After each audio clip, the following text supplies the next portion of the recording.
বন্ধুরা, আপনি কি জানেন এমন একটি ব্যায়াম আছে যা নিয়মিত করলে আপনার শরীর নিজেই হার্টের জন্য নতুন রক্ত চলাচলের পথ তৈরি করতে পারে। শুনতে অবিশ্বাস্য লাগছে, তাই তো? অবিশ্বাস্য লাগলেও চিকিৎসা বিজ্ঞানে এর একটি ভিত্তি রয়েছে। এর নাম জোন 2 কার্ডিও। তাহলে প্রথমেই বুঝে নিই এই জোন 2 কার্ডিওটা কি। এটি এমন একটি ব্যায়ামের মাত্রা যেখানে আপনার হার্ট রেট সর্বোচ্চ হার্ট রেটের, আপনার বয়স অনুযায়ী যেটা সর্বোচ্চ হার্ট রেট, তার প্রায় 60 থেকে 70% থাকে এই ব্যায়ামটা করার সময়। এই সময় আপনি কি করতে পারেন? দ্রুত হাঁটতে পারেন, সাইকেল চালাতে পারেন, হালকা জগিং করতে পারেন, কথা বলতে পারবেন, কিন্তু গান গাইতে পারবেন না। এটি হলো জোন 2 এর সহজ পরীক্ষা, মানে জোন 2 ব্যায়ামের লেভেল। এখন প্রশ্ন হলো, এটা কি কেন ন্যাচারাল বাইপাস বলা হচ্ছে? আপনি যখন সপ্তাহের পর সপ্তাহ নিয়মিত এই জোন 2 কার্ডিও অ্যাক্টিভিটিগুলো করবেন, মানে হালকা দৌড়াবেন, জগিং করবেন, হাঁটবেন, তখন আপনার শরীরে ক্ষুদ্র ক্ষুদ্র রক্তনালী বা কোল্যাটারাল ভেসেল এইরকম গঠনের প্রক্রিয়া উদ্দীপ্ত হতে পারে। এই প্রক্রিয়াকে বলে অ্যাঞ্জিওজেনেসিস।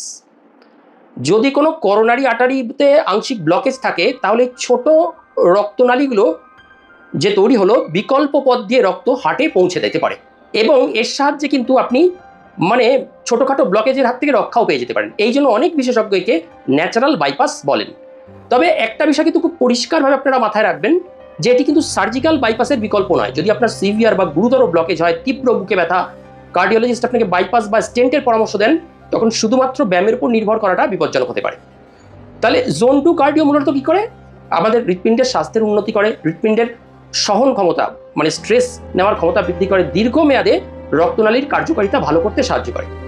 আরও একটা বড় উপকার হলো এটি কোষের ভেতরে যে আমাদের শক্তিঘর থাকে, মাইটোকন্ড্রিয়া, তাকে শক্তিশালী করে। অর্থাৎ শরীরের কোষগুলো আরও বেশি ভালোভাবে অক্সিজেন ব্যবহার করতে পারে, নিউট্রিশন ব্যবহার করতে পারবে, ক্লান্তি কমে, স্ট্যামিনা বাড়ে, ইনসুলিন সেন্সিটিভিটি ভালো হয়। তাহলে কিভাবে শুরু করবেন এই ব্যায়ামটা? সপ্তাহে অন্তত 5 দিন প্রতিদিন 30 থেকে 45 মিনিট দ্রুত হাঁটুন বা সাইকেল চালান বা হালকা জগিং করুন। এমন গতিতে করুন যাতে আপনি কথা বলতে পারেন কিন্তু কোনো গান সহজে গাইতে না পারেন। তবে আগে থেকেই যদি বুকে ব্যথা থাকে, শ্বাসকষ্ট থাকে, হৃদরোগ থাকে, গুরুতর কোনো অসুস্থতা থাকে, আপনার যে নিজের চিকিৎসক তার সাথে এই ব্যায়াম শুরু করার আগে কথা বলে নিন। মনে রাখবেন, প্রতিদিনের 30 মিনিটের হাঁটাই হয়তো আজ থেকে একটি নতুন রক্তপ্রবাহ আপনার শরীরে শুরু করতে চলেছে, নতুন রক্তপ্রবাহের গল্প লিখতে শুরু করেছে। এবার আপনি কি করে আপনার সর্বোচ্চ হার্ট রেট ক্যালকুলেট করবেন সেটার একটা হিসাব আপনাদের বলে দিচ্ছি। এটা নিয়ম হলো, ধরুন আমার বয়স 49 বছর, তাহলে প্রচলিত সূত্র অনুযায়ী সর্বোচ্চ হার্ট রেট বা ম্যাক্সিমাম হার্ট রেট হবে আমার ক্ষেত্রে 220 মাইনাস 49 = 178 বিট প্রতি মিনিট। এর ম্যাক্সিমাম হার্ট রেট তাহলে আমার কত হবে? এর 60 to 70% করুন, মানে মিনিমাম 103